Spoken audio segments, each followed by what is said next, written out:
welcome to Sestra-Tainment. I'm Lenora, and I'm Dee. And we're coming to you today in regards to everything entertainment. Okay. I was giving it a little extra. So, sis, you are up first this week. What you got? All right, so what I have first is actually a documentary that I watched on that one. Yeah, sure. I was about to say Prime, but it's not Prime. Paramount Plus. The other P. Yeah, it's a Prime, a Paramount, or a Peacock. And yeah, and the Prime and the Paramount are both blue. So I'm like, the other blue one. Yeah. Anyway, so this is a documentary that I watched, and it was called Attica. Oh, okay. This documentary is deep. Attica. It is super deep. Okay, so basically what happened September 9th of 1971, there was a prison raid or prison riot, and there was 1,000 prisoners just loose in the prison, and they had taken 21 guards as their prisoners. Yeah. So how it started off actually was with a fight. So it ended up being that basically what happened was one of the prisoners ended up doing something, and all of the guards knew that something was about to happen, because what was happening with the guards is that the guards were treating the men like they were like slaves, beating them, sexually assaulting them, that kind of thing. So, they could just tell. Some of the guards, I guess the guards that were nice, could tell like, yo, something's about to go down. It's about to go down. Right. So, what happens is that one guard who tells everybody like, yo, it's about to go down, he ends up getting killed. Oh, so he was during one of the nice ones? Yeah, he was one of the nice ones. But the way that he got killed was actually because he would not open up a door. He wouldn't open up some kind of door. So when the big fight happened on the 8th, the night before the 9th, it was a big fight, and the guards were like, look, since we know something's about to go down, we're not even gonna we're not gonna make anybody get in trouble. Like, everything's all good. Okay. Like, we'll just let it slide. And then some other guards came later on, and they decided, no, you know what we're going to do? We're going to pull this guy out, and then we're going to beat him and sexually assault him and do all this other stuff to him. So while this is happening, all the prisoners are now hearing this, and now some of them that are, like, I guess in general population or whatever, start grabbing the guards and start, like, taking the keys and beating them. So that's how this all started. Just because the night before there was a fight, and then, the day before was a fight, and then that night into the morning was how the raid, not the raid, but the riot started. Yeah. So what they ended up doing was they were breaking out windows, stuff like that. And they have some of the guys that were prisoners are on the documentary talking about what happened. So, are they still in prison, or are they out? No, they're out. Okay. It's like, I think it's like 4 or 5 guys that are on there talking. Okay. And they talk about like how they was like, one of them was like, yeah, I was just in the metal shop, and the next thing I know, I hear a whole bunch of yelling, and then some other people from the cells was coming in. Some of my cellies were coming in, and they was grabbing stuff, and he said, then I realized I got to defend myself from the guards as well as the other prisoners. The prisoners were attacking other prisoners? I mean, I guess if you got beef with somebody in the prison, you got to watch it back. Then this is your time to take it out, because there's no guards watching. Exactly. So you can shank somebody or something. So, but he didn't know exactly what was going on. So he's like, so now I have to like watch myself. And then the guards can come after him and be like, well, you was trying to, getting blah, blah, blah, blah, blah. So he was just like, you just had to protect yourself completely. Right. So they continue talking. They talk about how the prison guard that was actually what they call, oh man, I forgot the name of it, but it was like the middle of the yard is what they called it. And it was not what they called it, but where it was at. And he was there, and when he saw all of the prisoners coming towards him, that's when he freaked out, sounded the alarm, and then they busted through this cage, this door, this metal door, and got to him and beat him to a pulp. Oh, okay, gotcha. Really, really sad.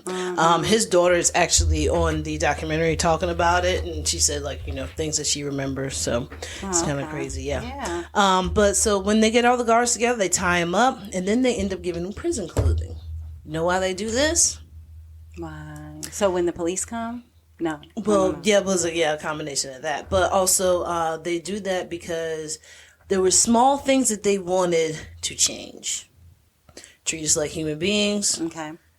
Give us, Give us hygiene stuff. Like, can we get toothpaste? Can we get toilet paper? Can we get our, sheets? Can we get sheets for our bed? They didn't have sheets. Mm-hmm. Some of them said that they were going, months without changing sheets.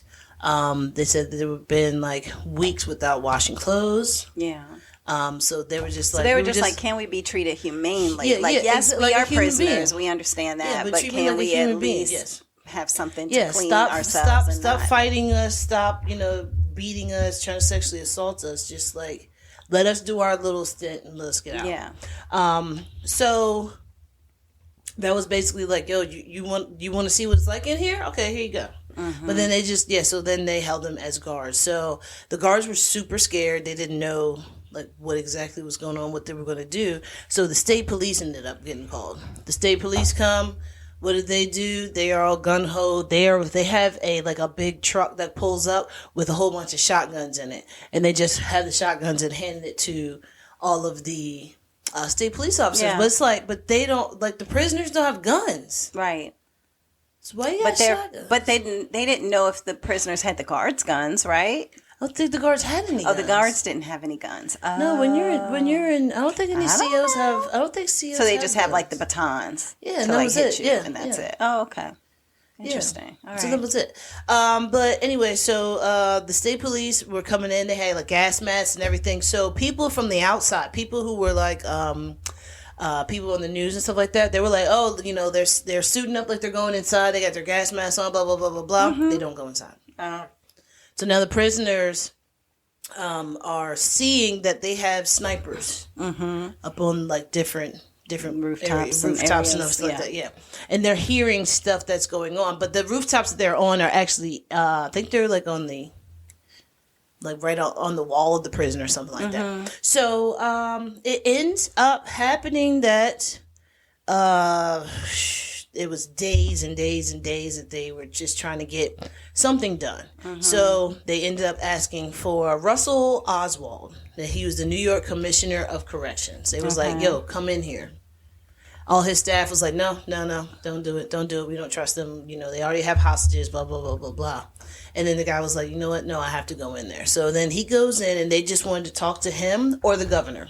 Okay. So only two people that they wanted to talk to. So while they were doing this, then they actually took turns talking to these people. They had a bullhorn. I don't know where they got the bullhorn from. Somebody, I guess, one other guard.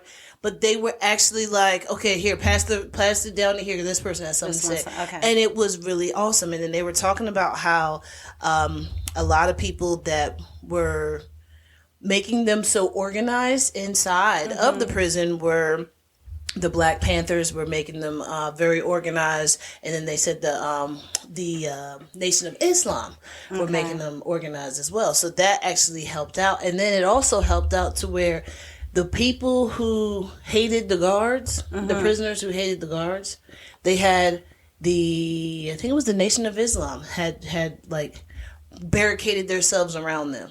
No, you can't touch them. You can't get to them. Got it. So it was so they were trying to keep the peace in an unpeaceful situation. But then it ends up being peaceful. There was nothing unpeaceful about everybody was just sitting there and be yeah, we took over. Right. And then everybody literally was just outside. What do you mean outside? In the yard. Because they only get 1 hour before. They weren't going to be able to escape or anything like that. Yeah, none of them wanted to escape. The stuff. They didn't even want to escape. They didn't even try. Yeah. They just wanted to be treated humanely. Yes. And they wanted to get out to the yard because, like you said, you only got 1 hour because it was a high security prison. Yeah. So the guys slept out there and everything. They was man, this is. One guy said it has been 25 years since I've seen the stars. Wow. Yeah. That's crazy. I mean, we don't know why they're in there. Yeah. But at the same time, it's just crazy to me that, like even from your cell, you can't look out a window and see what's going on. See what's going on outside, whatever going on in those four in walls. Attica, it's Attica, New York. Right? Attica, New York, yes. It's Attica, New York. And was it like, it's just a regular like place? Like it wasn't. It was just like a regular prison in a small town. In a small town. Got it. Okay. It wasn't like on some island somewhere. No. It wasn't anything like that. It was just like a little small town. No. Yeah. It was like a little small town. How I see it was how they make it sound in the documentary is like, you know how like the mines in West Virginia, it's like nothing else. There's nothing else for anybody else to do to work, but work in the mines. That's how it kind of like how they made it seem with Attica. It was like everybody who was like the man was, working in the prisons or was a police officer. Police officer or cook. Somebody who's working in the kitchen. Well, I guess they had the prisoners working in the kitchen, but anyway.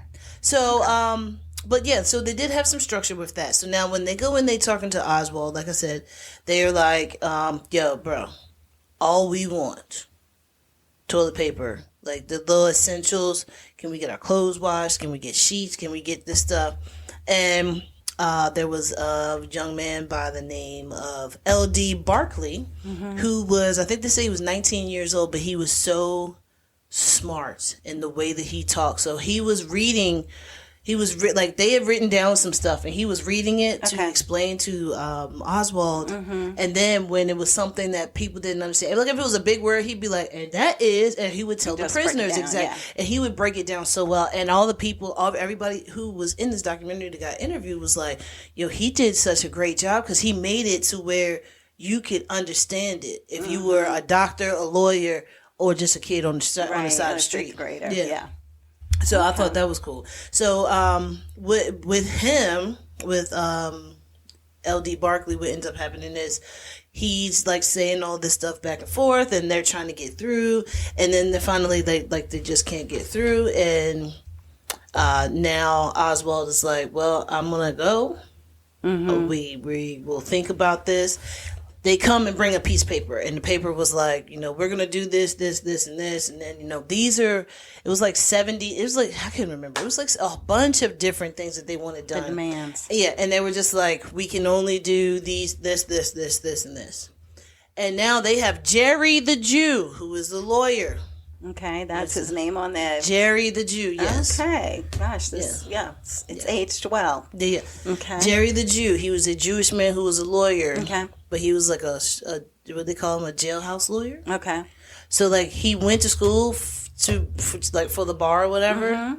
But I guess he just didn't want to do it. It's probably like your parents making you do it. You gotta do it. So, but he knew all the stuff. Okay, gotcha. So they apparently came in with a piece of paper that said, what they were gonna do, and then he was like, "Hand me the paper." And he looks at it. He was just like, "Okay, so if this was supposed to be coming from, and I believe it was supposed to be coming from, I forgot where the governor, not the governor. No, it was supposed to be coming from some kind of court."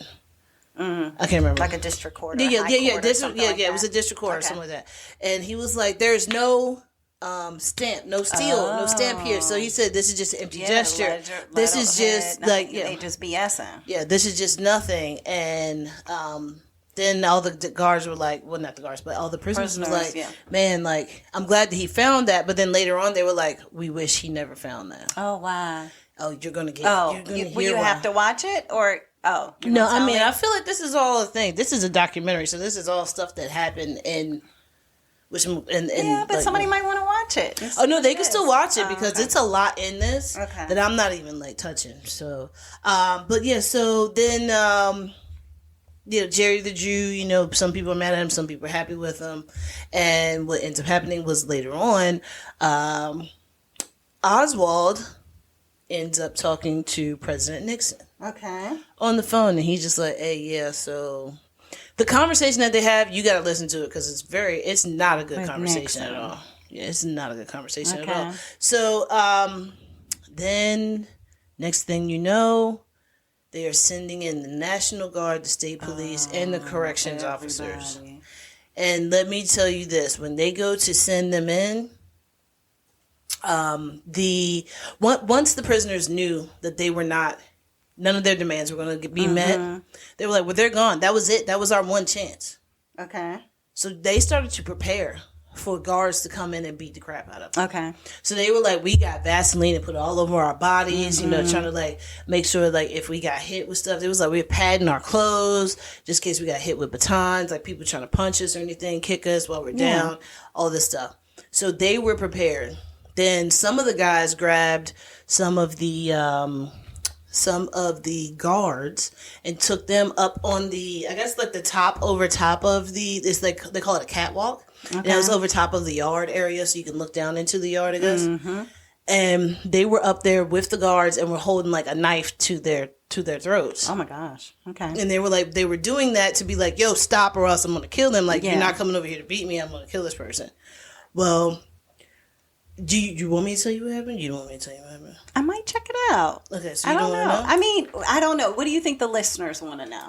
What happened? Okay, then you can tell. Because it's horrible. Okay, so what happened was Nixon and Oswald gave the okay to have the snipers kill the guys that were up on the catwalk with the knives to the guard's throat, shoot them down. There's video of it. Okay.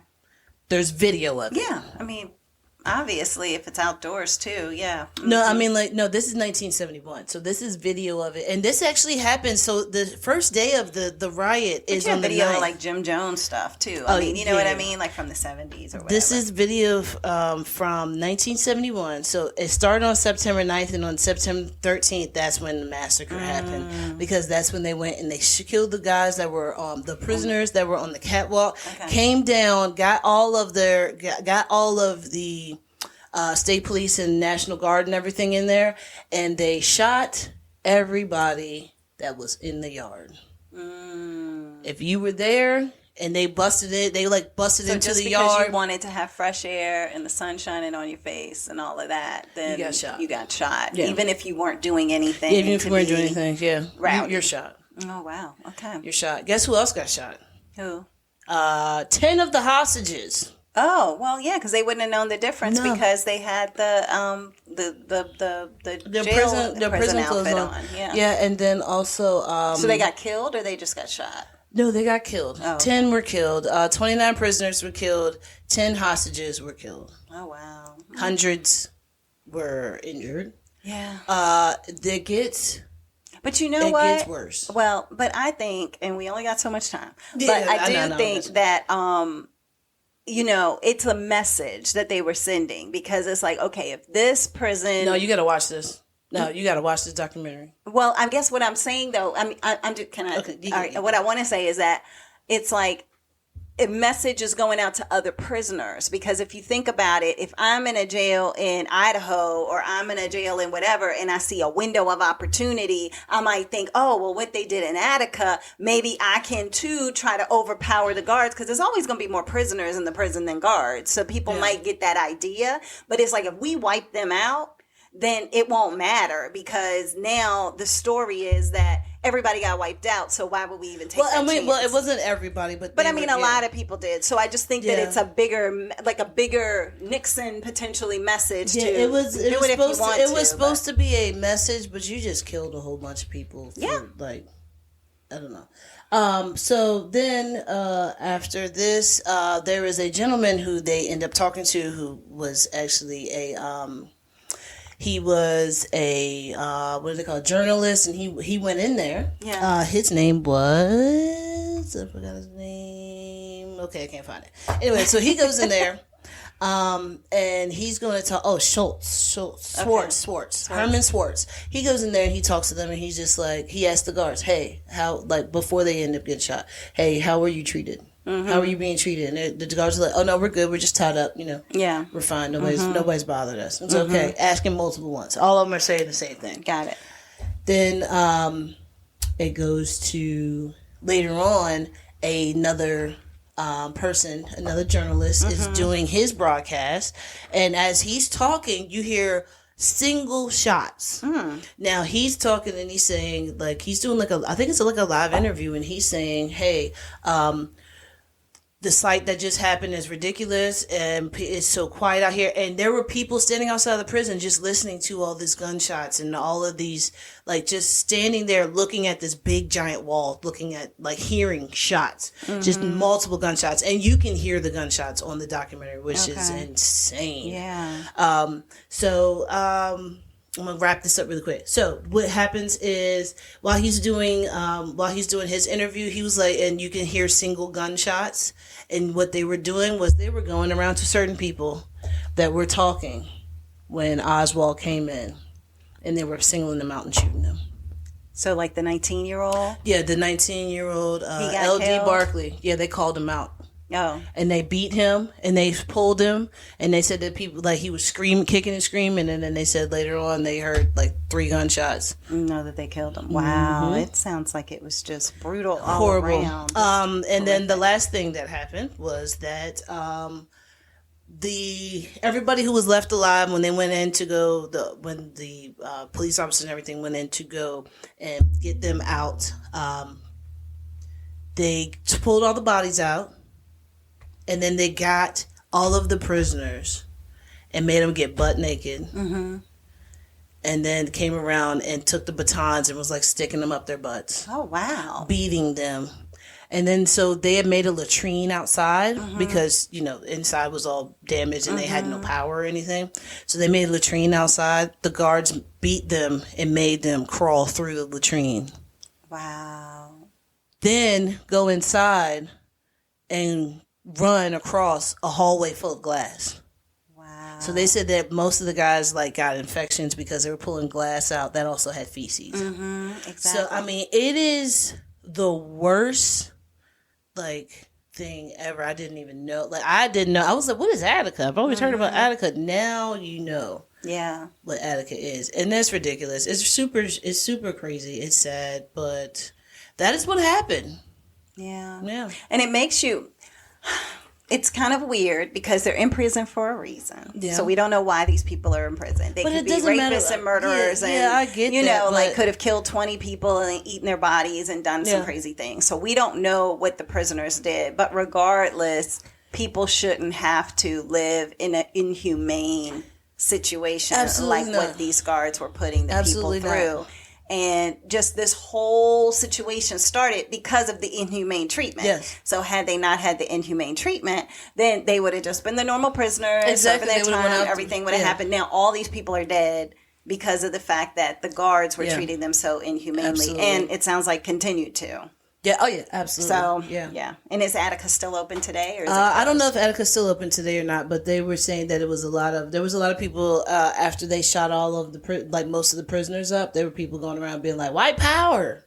And stuff like that, and screaming the N-word and pointing at different people outside that were black and screaming the N-word. So it was really crazy how all of that ended up playing out. And this is it's a movie, or is it a multi-part documentary? No, this is just one movie documentary.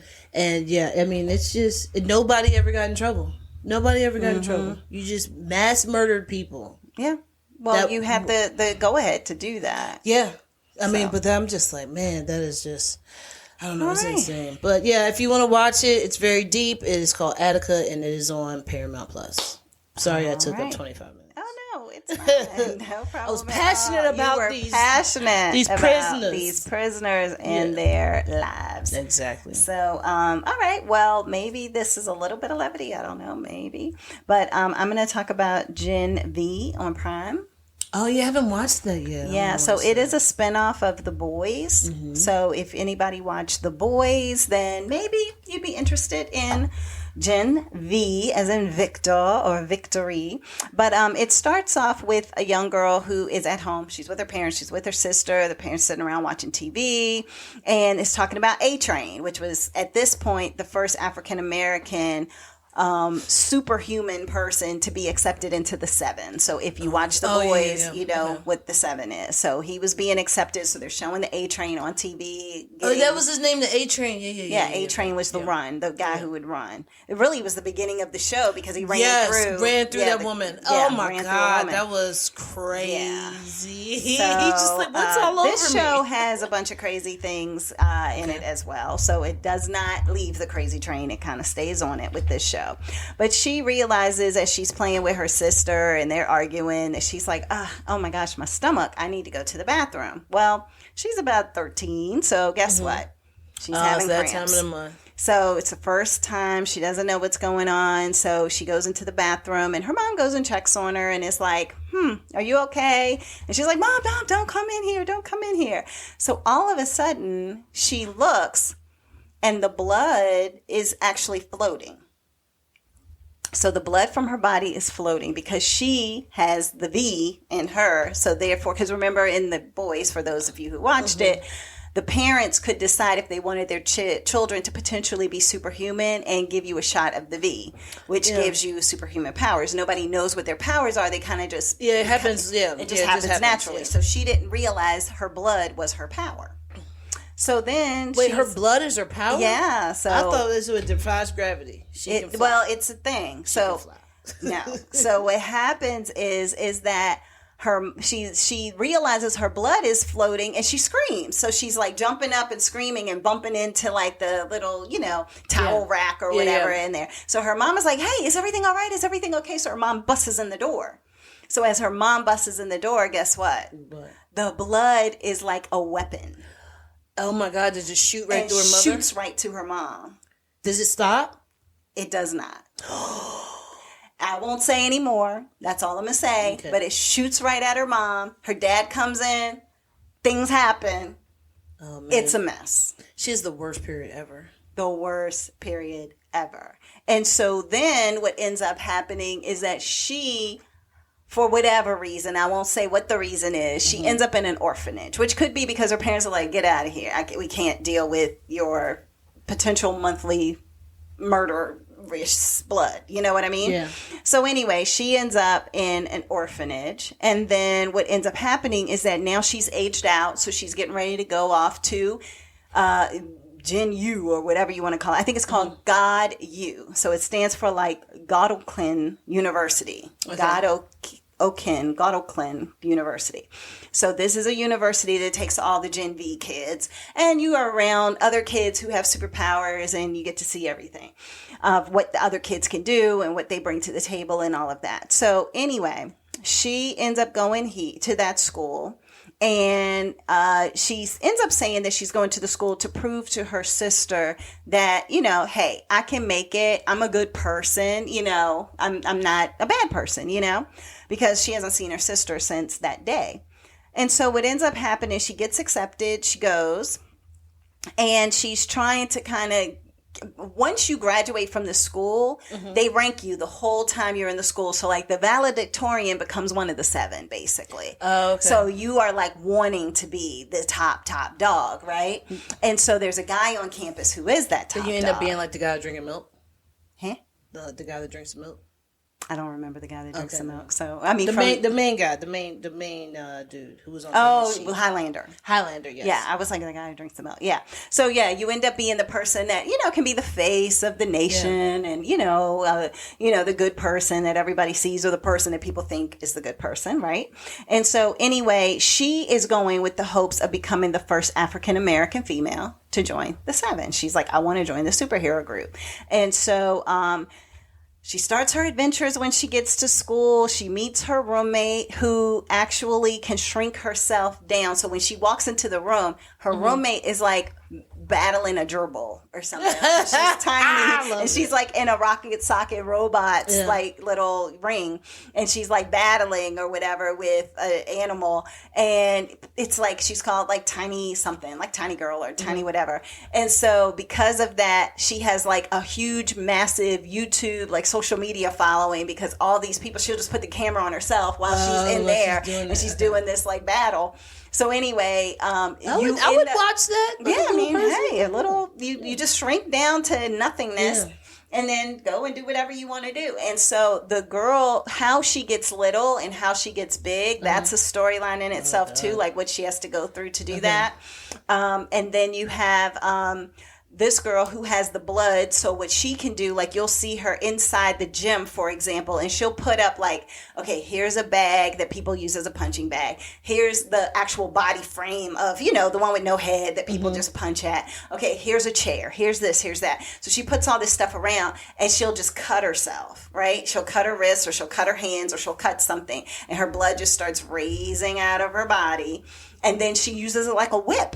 And she can like slash things and whip things and do all this stuff. So it's like almost like if you think about if somebody had like a red like drape or curtain or something, but instead it's blood that kills. So she's like, whoop-pew, whoop-pew. She's knocking stuff halfway across the gym and doing all this stuff. So like her blood is like powerful. And then when she's done, it's like just blood everywhere. It looks like a full murder scene. You know? So that's all it is. Like, it doesn't stay like it doesn't stay intact. It like makes a trail. You have another guy, the most famous guy on the campus, he turns into fire. So when he turns into fire, though, whatever clothes he has on, he burns off. So he's just that high velocity fire, and he's powerful. So therefore, he can like do all this stuff. So he's like, whatchamacallit, what's his name? Flame On, Johnny Blaze? I don't know. From the Fantastic Four. Oh, yeah. Mm-hmm. So he can just flame up and do stuff. So then people will come up to him with a robe afterwards. Because what happened at the school, actually, was all the girls, her first day, they were like, oh, we're going to see what the, you know, top dogs are doing. And then one of them, you know, was this guy. So all the girls are like, yeah, we're just waiting for his current clothes to burn off. Like, you know, we're just here for that. And then, of course, you know, then they come up with him with a robe and stuff like that. But he's fighting this huge guy much bigger than him, pulls his arms off, basically. Like, he's so powerful, this guy. He can fly up in the air. He can do a lot of different things.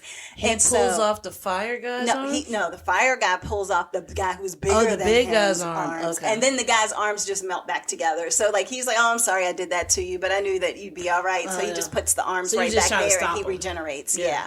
Basically, because it was supposed to be a battle. Yeah. It was like everybody was on this, like, football field in the battle. Okay. And then it was somebody else. You know, it's just different skills that all these people have, so you could see the different skills. Oh, this was like a class. It was like gym class. Yeah, so it was like a class. Okay, I thought you were saying it was just like a fight. It was the day that they all got there. The girls went to go see him, but there was all these little battles that were going on. So I thought it was just like it was just random fights that were going on the first day of school. No. It was just people trying to. I guess part of the school is. You got to be the top dog. You got to beat the top dog. So go ahead and fight them. You know, it's like prison at school. Yeah, I guess so. Yeah, it's like what was it, Wentworth, right? Yeah, Wentworth. Mm-hmm. Top dog. And so what ends up happening is that the story. Oh, and then there's another student. I think the number 2 student is like a shapeshifter. So they are like 1 minute female, 1 minute male. So it's really weird. So they're just like in front of the. Just however they feel. So it's like the dean's school. Yeah. The dean's room. So they're his like secretary, I guess you would say, the school student who's the secretary out front. And so the girl who's the main character walks up, and her name is Marie. So she walks up and she's like, oh, I'm here to see the dean. And they're like, well, you can't, you know, whatever. And they're like, wait a minute, hold on. You know, I really want to see the dean. Are you the assistant? And they're like, yes, I am. And and then she found out that that's the person who was actually trying to hinder her from even coming to the school and to getting into a certain program to become one of the 7. So there was some animosity there. And then all of a sudden, the door opens, and when she looks back, the girl is a boy. Oh. And she's just like, wait. What happened? What happened? You know, kind of scenario. And then that character has a storyline of the parents. And am I a boy when I'm around my parents, or am I a girl when I'm around my parents? And what do I do to take them off? Like, which way do I become when I want to take them off, kind of scenario. And so it's just so many different intricate little stories. So, the one who gets small has her own storyline. You have another guy who his father is like an A-train kind of person who was already a part of the 7. Okay. And then I guess retired. And so now he's really pushing his son to be a part of the 7. And the son is like, I could really care less. Yeah, I don't care, Dad. About what you're I'm not trying to keep the name going. Yeah, exactly. Like, and that's what the father keeps saying. You got the name. Like, you got to do what you got to do. And the son is like, oh my gosh, I can't.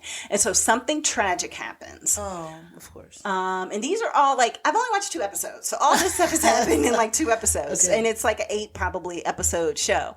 And it's dropping every week. So you kind of have to wait for the next show to watch right now. So anyway, so the son... something tragic happens, and therefore all the numbers shift and change, and different things go on, and things happen.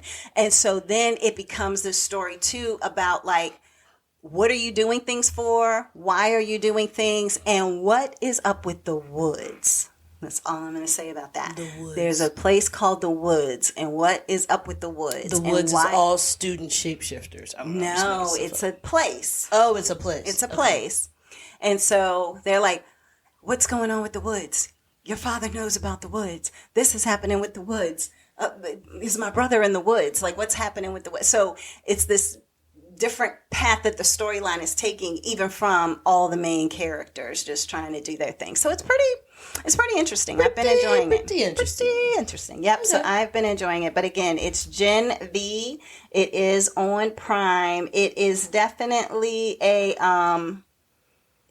it's a little bit of a roller coaster ride already. And I think I've watched 2 episodes. I hope this all wasn't in just... No, I think it was 2.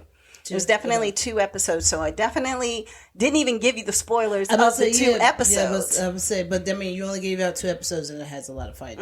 So it's a lot of action. A lot going on, a lot of storylines, a lot of character development, murder, intrigue, possible suicide. Like, it's a little bit of everything. It's like, what's going on? So anyway, and privilege. A lot of privilege. I believe it's a lot of privilege. All right, your go, sis. All right, so I want to talk about what Black Talk, what TikTok, the Black Edition. Black TikTok?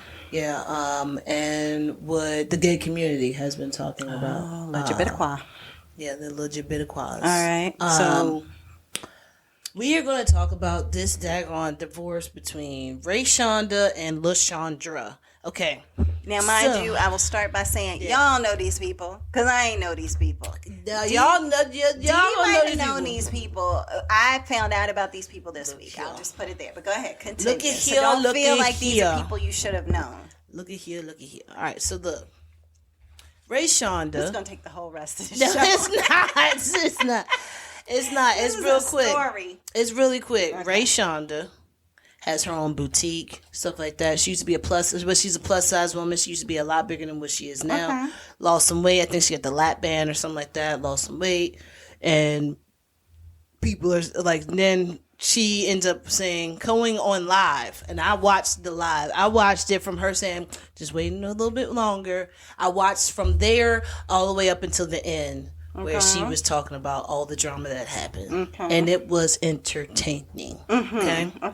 Let me give you the tea from T-Talk, okay? So, Ray finds out that her minister wife, Lashondra, it's too many does and drugs. Lashondra, I'm going to call her LaShawn. I'm going to call it Ray and LaShawn. Let's make it easier.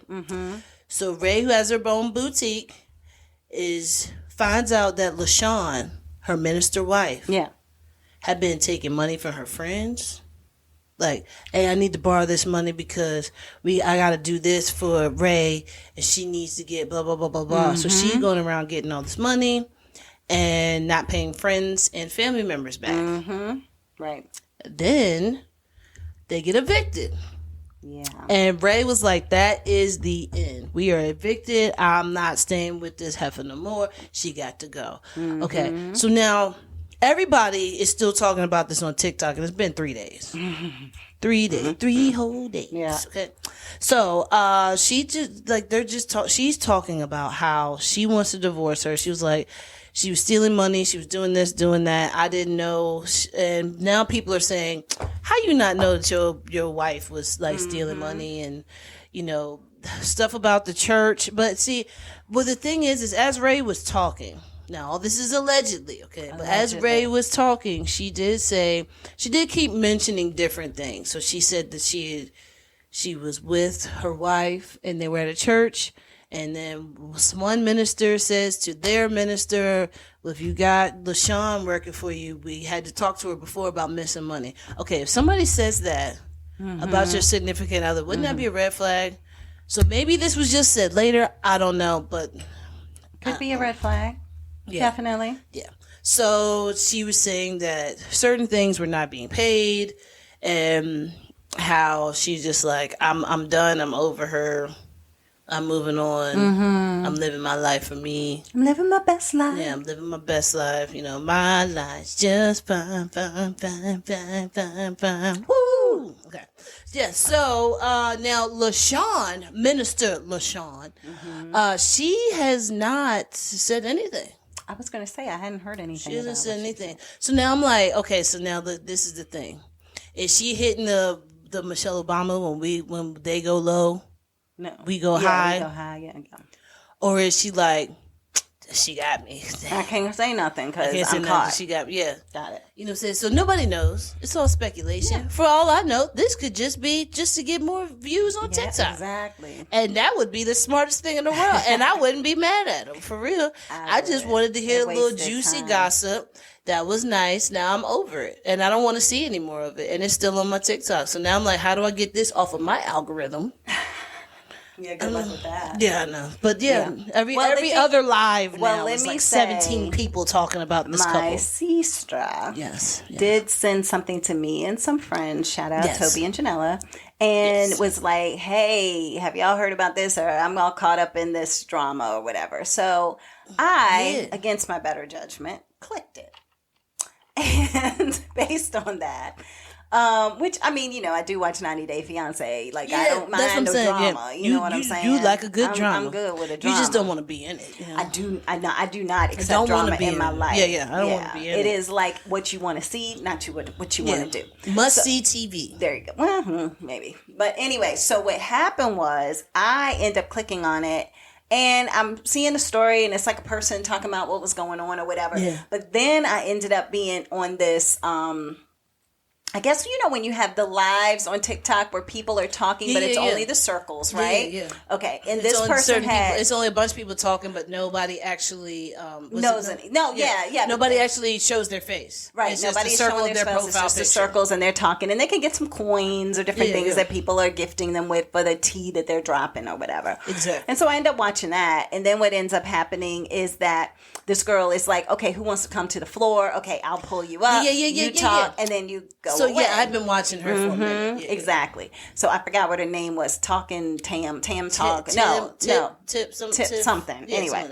So anyway, the girl, Tam Talk is somebody else. It was a different scenario. Anyway, so what ended up happening was I started watching that, and then all of a sudden everybody is like saying that this one girl, like she was in the comments, and they were like, you need to come to the stage because you the one that lived in her. Too. I just didn't want to take all the time. Oh, sorry. So she lived in her little area or whatever, and so it became this whole other side conversation. And Brittany, you on here? Well, you got to tell and show your receipts of X, Y, and Z. So it's all these people who don't really. I ain't seen not nail one receipt. Right, that's what I was saying. It's not even people who have any skin in the game who would like, I know her, or I know of her, or she did this, or the one, not even the preacher one. Like most people were fans of the preacher one that was supposedly stealing stuff from what I was hearing, but they weren't fans of the other one because they were like, well, she was the one who had her husband or ex-boyfriend, baby daddy living in the back of the apartment complex for free that she owned. That's the minister. Oh, that was the minister they were talking about? I thought they were talking about the other one. No, they're talking about the minister. So the minister has a baby daddy. Yeah, because he has a son. Yeah, okay, I got myself confused. The baby daddy lived there. Yeah, so the baby daddy living there. Still blaming. And Ray's brother lives there, but he cash apps LaShawn the rent. The rent, okay, yeah, because it was about Cash App. I did hear about Cash App. You go Cash App in the rent. Yeah, not writing a check. Some lady was like officially. Some lady was like, she was cash apping because she wanted it. She put in what she said. She probably put in the system that they had to redo something inside that apartment, so that's why the brother staying there. He be in there for free. Right, he was in there for free. They were saying, but they're like he gonna have all the benefits, but like LaShawn is getting all the money. So it's like, gotcha. Yeah, it's an interesting. They said this. One lady said. She was in the backseat of a car, and you can't be doing nothing in the backseat of a car but sucking or snorting. And I was like, what? Wow. She was in the backseat of the car with some dude. I don't know. Oh, my God. Yeah, so then are they really lesbians? Or is it something else happening I don't know. Interesting. Okay. So anyway. Sexuality is fluid. I don't even question it. It is fluid. This is true. I don't question it anymore. We just, It is, fluid. Yeah. So, well, I don't think they really need any additional airtime because it's really like a crazy scenario of like, it's a moment in time. You know what I mean? Like this week, it's going to be a story. It's been a story for a few days if you've been on Black Talk, I guess you're saying. But if not, then you know nothing about these people and you're probably like, what are we even talking about? And by next week, we won't even remember anything. Well, some people have been going back through and taking some of Raeshonda's videos and reposting them. Oh, what she said. And then but I mean like some of the videos that she has where she's going off on LaShawn because she's like, I gave you money to go buy the kids Capri Suns. What is this? And it's like Clover Hill something. And she was like, oh, I got those, because they was cheaper. And she was like, my kids don't like these. Why would you buy these? And like she was just like, man, they taste the same. She's like joking or whatever, and you can see like she's trying to like joke it all. One lady like pops up and she was like, you gave her the money for the Capri Suns, and she went to Dollar General and bought that $1.99 box of what did they say, Clover Hill something? I don't know what something pouches, Clover Hill pouches, and she pocketed the rest of the money. Yeah, that's what I was gonna say. She ain't say nothing about the difference. She pocketed the difference. Yes. And you ain't asked for it. But my thing is this. If my boo is going around begging for money from everybody that I know. But see, that's the thing. She found out later. No, that's what I'm saying, though.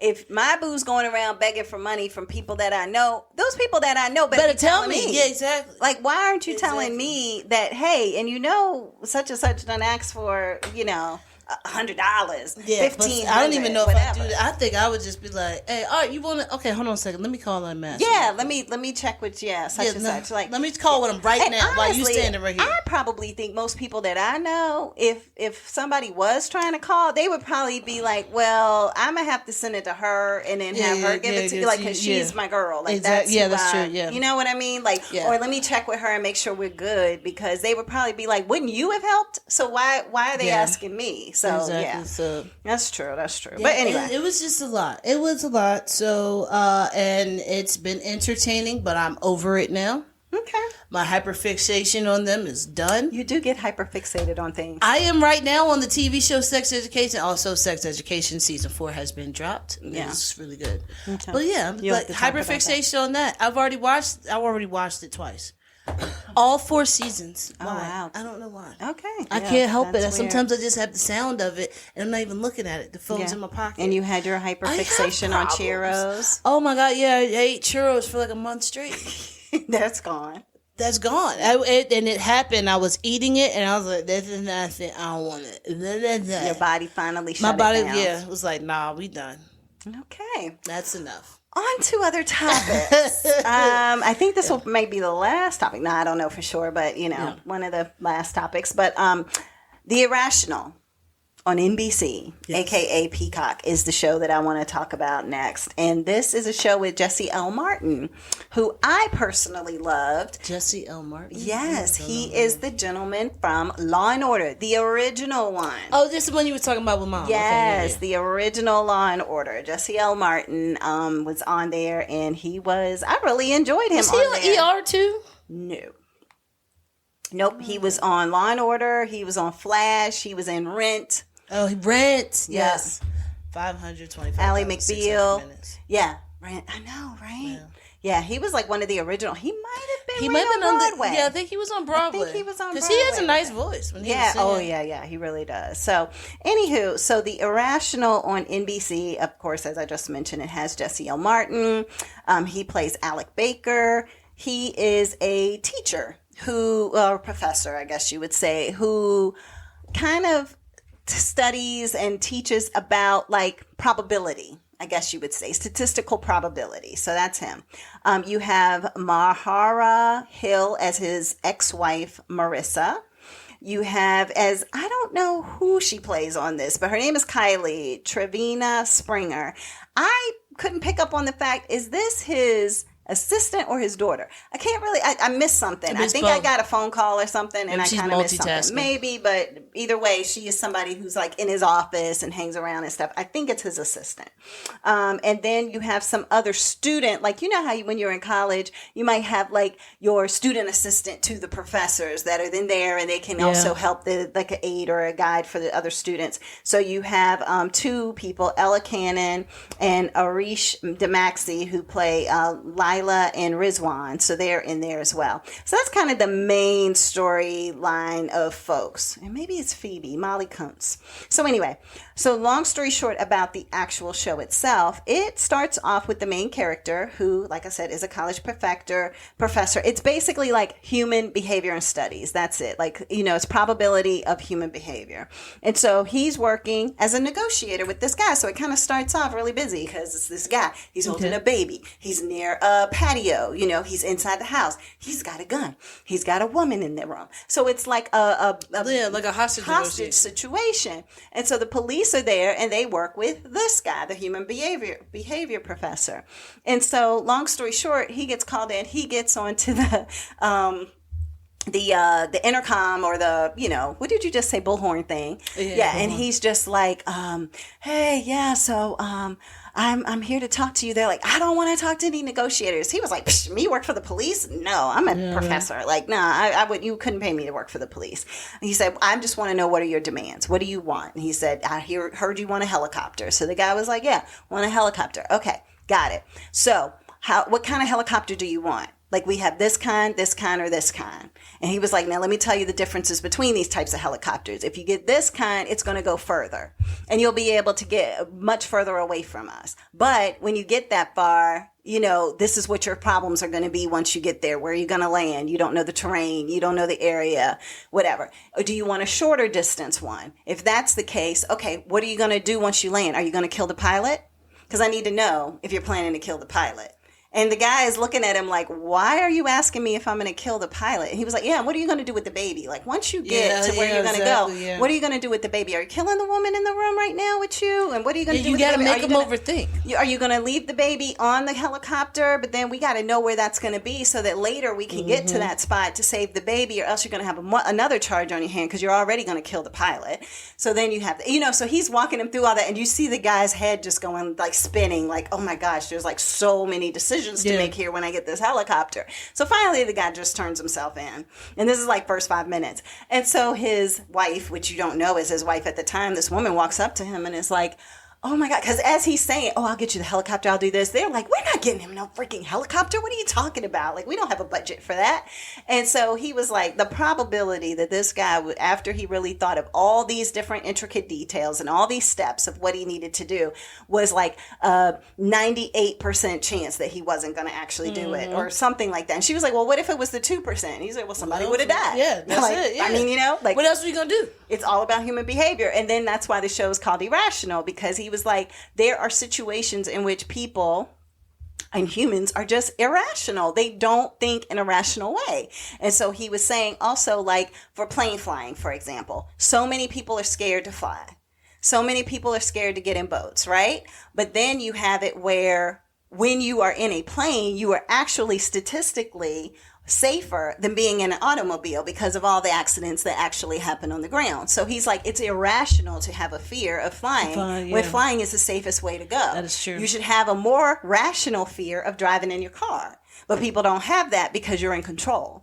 So he like goes through all these little interesting things. So then what ends up happening, so that's kind of like his business, so to speak.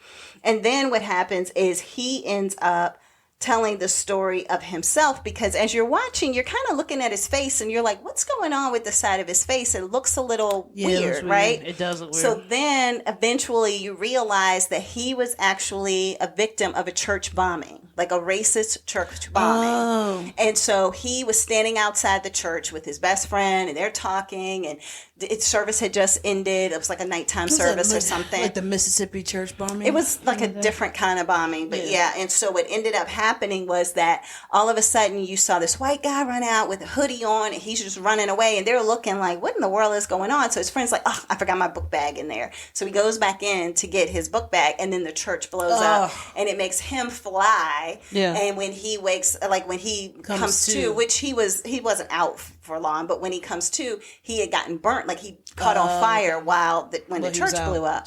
And so now his face has that scar, and so he's like, it's a constant reminder of what happened. And so another line of the story of this is that the guy who bombed it actually is up for parole. So he has to go, and he wants to like basically stand up in front of the judge and say this is why he shouldn't be able to get out, and these are the lives, because he said he's one of the few people who lived, so he has to tell the story and like fight for these people to have their voices heard because they're all dead, right? Yeah. And so then what ends up happening when he goes to, and this is all again first episode, first. So when he goes to but the first episodes are what's the best, because that's what captures you. It's got to get your attention. And so what happens is he goes and he's ready to speak on behalf of all the people who had passed away and say, no, this guy shouldn't get out. Well, what happens, right, is that a door opens to the side, right? Like a side door of the courtroom, right? All right. And the guy looks as he's getting ready to speak to the judge and say, this is why he wants to be set free. And he thinks he's redeemed. He looks redeemed. And so he's delivered. And so when he looks out that side door, he sees somebody. And when he sees that person, you see him look scared to death. Oh, wow. And so then he turns to the court, and the judge is like, hello, I'm asking, why do you feel as though you should be free? Like, do you feel like you have been rehabilitated? And he's like, nope. Haven't been rehabilitated. I would do it again, and I need to be locked up, and da-da-da-da. And you just hear people in the court like, what? Like, all the families of the people who, the victims. Because he had already apologized to them, but then when he looked out that side door, so then Jesse L. Martin's character is like, who was at that door? Because something changed just now. I watched what happened. So he runs and tries to take off, him and his wife, or ex-wife, run to try to take off and see who it was, but the person had jumped in a car and took off. And so now you know that this is another layer of the story as well. Who is the mystery person that's really pulling the strings to a lot of different things when it comes to... It's always the governor. What's going always on? The governor. Could be the governor. Could be the police chief. It could be a police chief, a higher judge, the commissioner, a commissioner, the warden. I don't know. Yeah, exactly. It's always somebody. High It's up. always somebody high up. So anyway, I've been really enjoying it. Irrational on NBC. Again, Jesse L. Martin is really the first thing that I feel like I have seen him in a reoccurring role since Law and Order.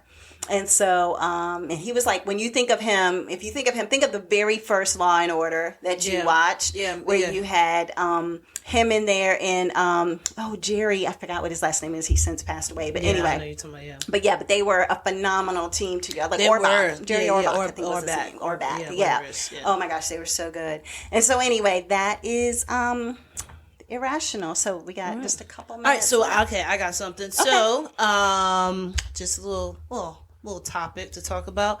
R.I.P. to Diane Feinstein. Oh yeah. She did die at the age of 90 on, September the 29th. So she was laid to rest today. Yes. And they make it look like it was a beautiful service. I don't know. I'm just on CNN. So this is what they're just watching from here. Some things that people might not have known about Diane Feinstein was that she was the first female mayor of San Francisco. Oh, okay. Awesome. Didn't even know that. And she was like the California senator for like Ever. Yeah, forever. Like our entire lives added together. Yeah, and we actually might have talked about her on a podcast a few weeks back, maybe when Toby was here as a special guest, where we were talking about like it might be time for her to retire because she was in her 90s and there would be bills and laws and stuff, and she's supposed to vote on them, and she's reading the whole bill. her rebuttal or her reason for why. So I mean, I do feel like maybe there need to be some age limits and things like that potentially to some of these. If you have to retest to keep your license, you should retest to run the government in the world, in Washington. I think a lot of people get into that power and they just don't want to leave it at all. They need to start forcing people into retirement then, because we're just never getting anywhere. Yeah, it's an interesting conundrum. More younger people come forward, please. Yeah, they need to run right now. They need to run and hopefully win. But people just stick with what they know. That's the thing. So Diane Feinstein in her 80s and 90 or whatever got reelected because it's like, just stick with the name you know. You know, and so she's been doing an alright job for now. So they had her funeral, and it was at the San Francisco City Hall. Okay. Was where the funeral was. And they had the 4 of the Navy Blue Angels fly overhead. Okay. Yeah, so that was really nice. And they said that she was laid to rest at a family-only cemetery. Oh, gotcha. So anybody could go to the funeral, but the cemetery was going to be private. Yeah. It's not Forest Lawn. It feels like every LA, California person ends up going to Forest Lawn Cemetery. Like it's like how in Virginia you have Hollywood Cemetery. So it's like that cemetery that's on all the movies? Probably, but it's like Michael Jackson is there and everybody is at Forest Lawn. It's like probably Marilyn Monroe, just like anybody who's anybody, you're going to be at that cemetery in LA. So she wasn't there. So that is, that's one thing. I have to go to that cemetery when I go to California next time to just, because it's like you just would see so many names that you'll be like, oh my God, this person, like I forgot, that they passed away, or I didn't realize that they were here, because I'm sure it's like the stars on the Hollywood Walk of Fame, So but anyway, that is it for us in Sestra-Tainment. Have a wonderful week, everyone. See you again next time. Bye.